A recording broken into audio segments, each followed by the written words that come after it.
Big ব্যাশে অভিষেক ম্যাচেই বাজিমাত করলেন রিশাদ হোসেন। মাত্র 3 ওভার বোলিং করে মন জয় করে নিলেন সকলের।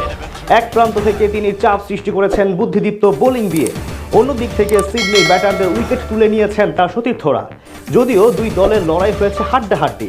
টান টান উত্তেজনাপূর্ণ ম্যাচে রিশাদের এমন পারফরম্যান্স ও ম্যাচের ফলাফল নিয়ে বাকিটা জানবো রিপোর্টে।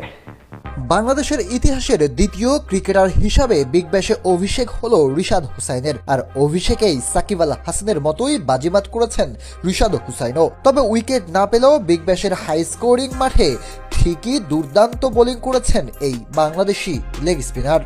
রিশাদকে প্রথমে বল করতে দেওয়া হয় পাওয়ার প্লের ৫ম ওভারে। রিশাদ হোসেনও করেছেন দুর্দান্ত বোলিং।